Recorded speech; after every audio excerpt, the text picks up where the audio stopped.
The Great Pyramids of Giza are the only one of the 7 wonders of the ancient world to survive to this day. But this next video could have you wondering whether they're connected somehow to UFOs. December 3rd, 2020, a group of friends are enjoying an evening taking in one of the world's most famous landmarks, the Egyptian pyramids at Giza.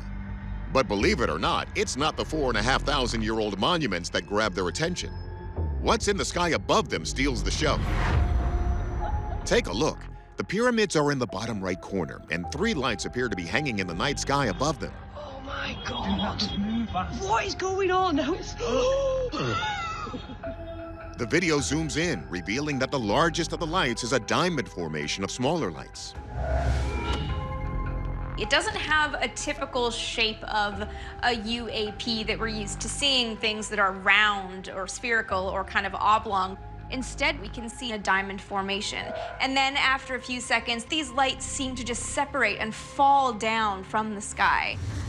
Journalist Amy Title explains that this isn't the first time this strange phenomenon has been seen in Egyptian skies. This incident looks similar to something that happened at a U.S. military base near the border of Egypt in December of 2014. 3 cavalry scouts trained in identifying aircraft saw what they believed to be bright lights hanging in the sky, and they couldn't identify what these aircraft were. As they watched, the lights began to spin and emit other lights that seemed to fall away from the main group. Seems a lot like what happens at the end of this video. Is there a connection? Could these both be legitimate UFO sightings? It's been believed by some for years that alien civilizations actually interacted and influenced ancient Egyptian civilization. In fact, Title explains the 1994 Hollywood movie Stargate presents an idea of how that may have happened. The movie opens with the discovery of a wormhole inside the pyramids at Giza.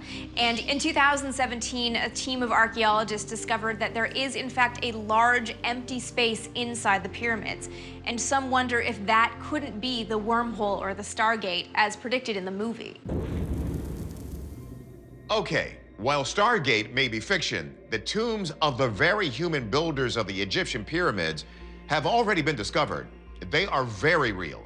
Still, some scientists have postulated wormholes could be possible, so we won't shut down the idea, at least not until our experts say so.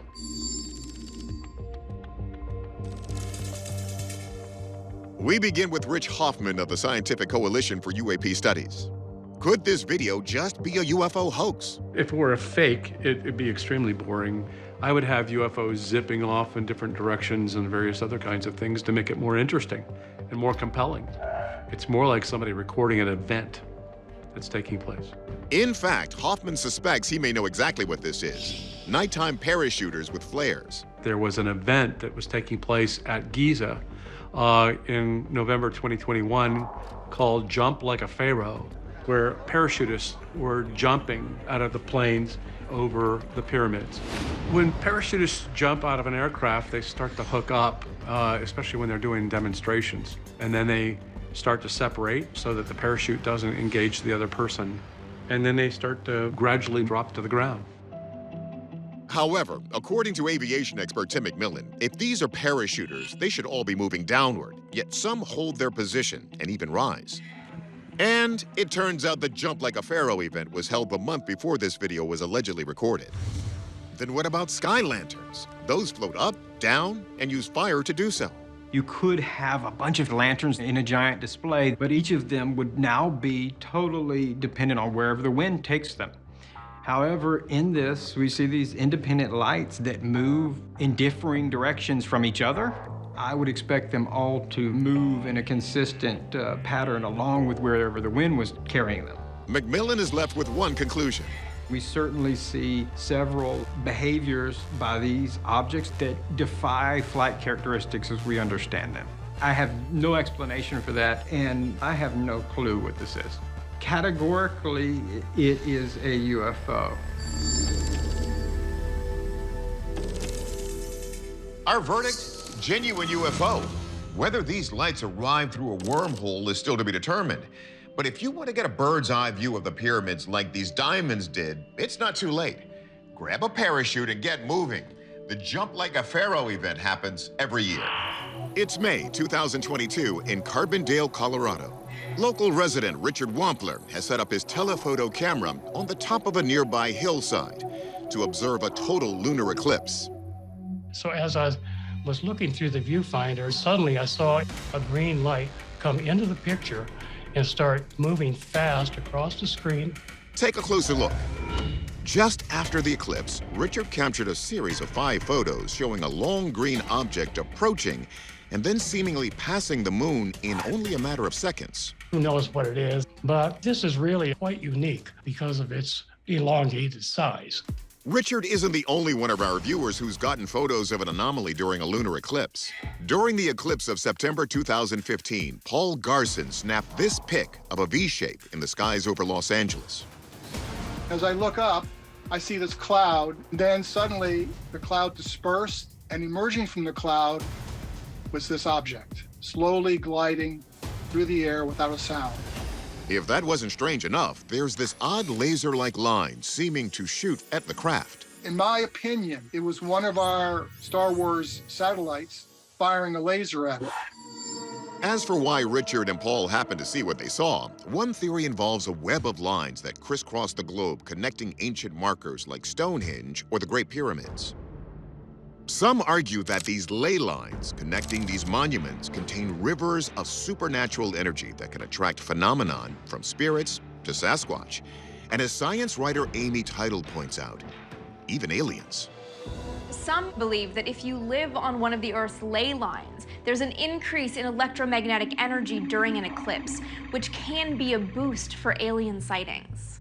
At least one purported ley line map shows an intersection of several ley lines west of Denver, Colorado, close to where Richard Wampler took his photo. The belief that eclipses hold unique power is nothing new. Some indigenous tribes believe that eclipses bring bad luck and can even hurt the unborn children of pregnant women. But do eclipses really attract UFOs? Let's see what our experts have to say about all these sightings. Richard Hoffman of the Scientific Coalition for UAP Studies starts with our LA photo.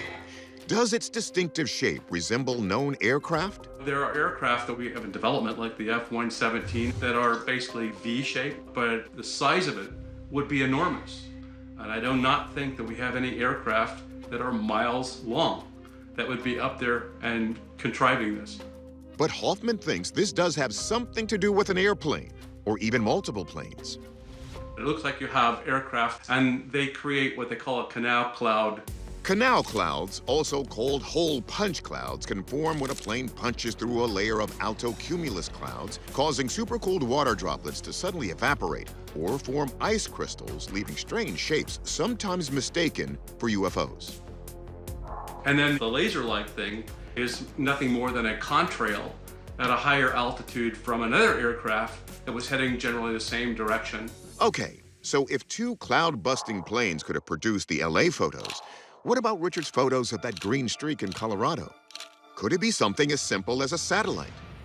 Astrophotographer Andrew McCarthy thinks the eclipse makes that unlikely. Our sky is filled with satellites, and one thing they all have in common is they don't tend to emit their own light. They're reflecting sunlight right back down to the observer.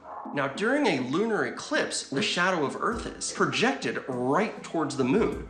So any satellite that would be in between us and the moon would also be in Earth's shadow. So since a satellite wouldn't be visible during an eclipse, could this be some other passing space object, like a comet or asteroid? Astronomer and video analyst Mark D'Antonio examines. In astronomy, there are extraterrestrial interlopers, meaning comets and asteroids, but this is moving too fast to be any kind of a comet. Meteors are fairly quick. However, the streaks of light would be very bright and there would be this flare at the end. McCarthy thinks he might have cracked this case by drawing a straight line from the photographer's location to the moon itself. There's a few things that I know specifically about this photo: where it was taken, when it was taken, and what the moon was doing at that time. I was able to figure out that the camera was pointed almost perfectly southeast at 14 degrees above the horizon. I looked on some tracking software to figure out what flights were doing in that area, and I figured out it was United Airlines Flight 2649 Chicago to LAX. It was about 35 kilometers away from the observer at the time. On the right-hand wing of the plane, we were seeing the green light on the wingtip. The green light became elongated because of the slower shutter speed required at low light, just like these photos of headlights taken at night. It was shot during low light, hence why there's a little bit of motion blur. Our verdict, both of these lunar eclipse anomalies can be blamed on planes. The mysterious V-shape is a cloud canal created by intersecting contrails. The green streak is a plane with a green light on the wing. It's just past 8 p.m. on September 11th, 2020 in Whittier, California. A man is working at home on his laptop when suddenly his computer experiences electrical interference as he hears a strange buzzing noise outside.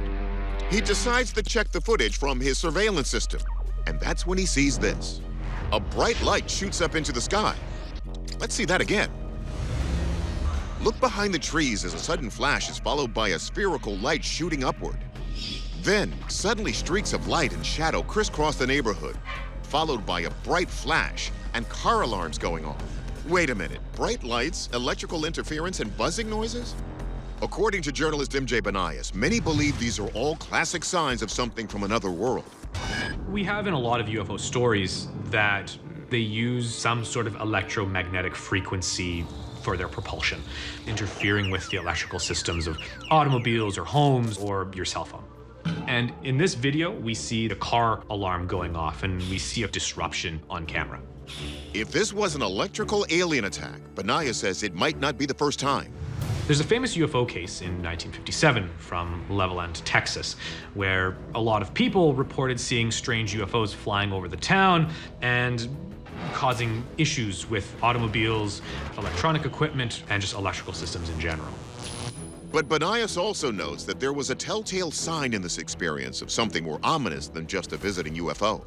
According to the witness, before this incident occurred, he heard what he described as a buzzing noise.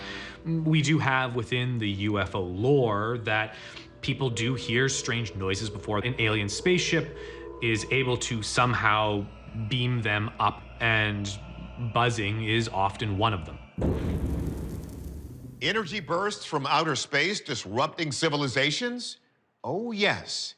In fact, on March 13, 1989, the entire province of Quebec, Canada, suffered an electrical power blackout caused by a solar storm. And today, given our even greater dependence on computers and technology, another massive solar event could be catastrophic. Let's let our experts do the threat assessment.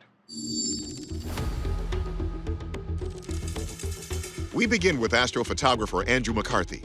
It's theorized that UFOs have some kind of cloaking or disruption technology that would affect electronic devices. And maybe that would explain why there seems to be some kind of flickering and disruption artifacts that we're seeing in the video. However, McCarthy says that what appears to be an electronic anomaly may just be a product of the inner workings of the camera. As the light takes off into the sky, you see some kind of rolling shutter artifact coming from the camera. But that's the way these cameras operate. They scan one line at a time as they're recording. So if you get an object that's producing light that's flickering, it will show up as horizontal bars that will move up the screen like this. So while things may not be as they appear, we turn to astronomer and video effects designer Mark D'Antonio to determine what the source of these flickering lights could be. One of the things to consider is those gray cans that you see up on telephone poles. Well, these gray cans sometimes go haywire, and when they do, they melt down with a spectacular display of sound and light.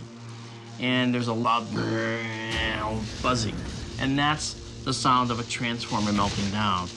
But the thing is, they may drop molten pieces down to the ground, but they don't actually travel through the air. Okay, so we clearly have something traveling through the air. Could it be a drone? The only kind of drone it could have been would be a racing drone. Those kind of drones can take off at such high speeds, but they're small, and you'd have to put a very, very, very bright light on it. And let's say you did that, and you sent it up into the air. Then what's the next step? You have that concussive shock set off car alarms. Well, that would have meant the drone exploded like a bomb. And so I was like, no, that can't really be it. But D'Antonio does have a theory. When you look at the speed that it takes off and the angle it takes off at, I think it's a rocket of some kind. There goes the launch, and the trees light up. D'Antonio points out two more important clues. There's a pause as it reaches terminal velocity, and then boom, bright flash. What do we know that does that? The speed is consistent with the launching of a fireworks shell. And the thing that kind of settled me on that was the fact that car alarms went off as soon as this thing exploded. And those concussive shocks will set off car alarms. And D'Antonio notes the specific date this happened may also explain fireworks. It might have been somebody on September 11th just expressing their patriotism toward America. It seems like that would be the day that somebody would play around with some fireworks.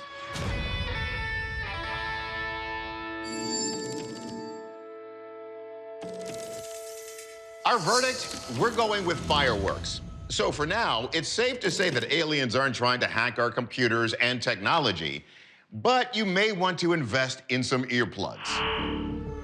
March 2019, it's evening in Two Creeks, Wisconsin. Marine Corps veteran Miles Pinoche sees a bright light outside his window, but he doesn't have a camera. So he calls a neighbor who records this. A large glowing orange orb appears in the darkness, and take a closer look. 3 smaller, dimmer lights are near it. Miles says he is convinced about what he saw. I said, you have got to be kidding me. I'm looking at a UFO right now. But writer MJ Banias explains that what really got everyone's attention isn't just what these lights are, but where they are. According to the witness, this video was shot over Point Beach nuclear power plant. Reports of UFOs at nuclear sites go back decades. There are ideas out there that these UFOs require our nuclear assets for the purpose of refueling.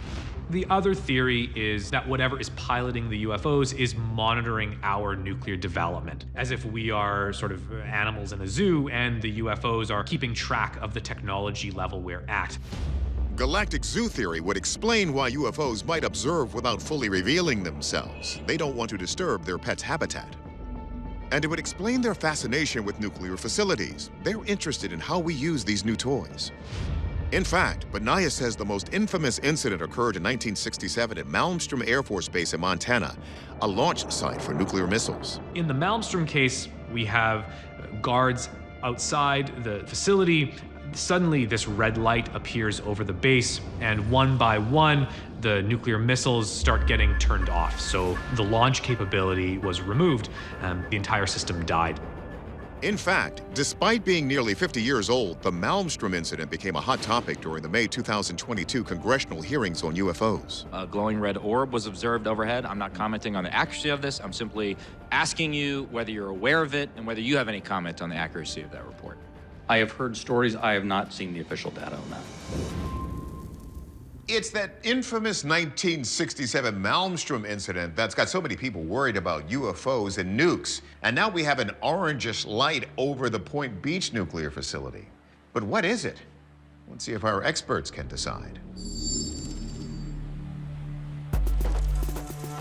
Assuming the video is legitimate, could we be looking at some sort of aircraft?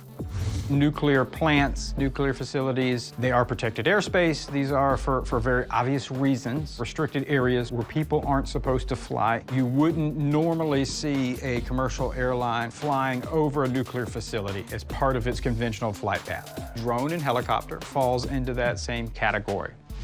Okay, so if we're not looking at a conventional aircraft, could this be a genuine UFO?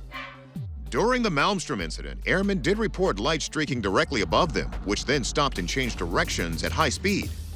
But McMillan sees a difference. It certainly doesn't fit in the category of the exotic kind of UFO events that we've heard of or seen before. We're also not seeing any type of extreme flight characteristics, sudden acceleration, something that really makes me step back and go, whoa, now this is really strange. So what could it be? Rich Hoffman of the Scientific Coalition for UAP Studies believes he sees a smoking gun. I saw a brief flash of what looked like a structure that was in front of or right below that orange light. There's like an illumination of some sort of a building there. Hoffman believes that building changes everything. It goes much higher than the actual lights that are out in the distance in terms of its apparent height. To me, it's very indicative of the fact that the lights are relatively low in relationship to the building. that's off to the left. Hoffman is convinced these lights are not in the sky, but instead on the ground. That fact would also explain their color. High-pressure sodium vapor lights are widely used in industrial buildings and streetlights, and often emit an orange hue. It's very clear that the image is looking almost straight ahead at lights that are off in the distance. It's not looking up at all, it's looking straight ahead. They're pretty much consistent with anything from a distant street light or a building light. Our verdict? We're going with likely street or building lights. And we'll add, though, despite our conclusions, Miles insists he witnessed a real UFO that night up in the sky. As for galactic zoo theory, it may sound humiliating at first, but consider this. We take better care of our pets than we do many of our own species. Maybe our benevolent alien masters could keep us from destroying ourselves.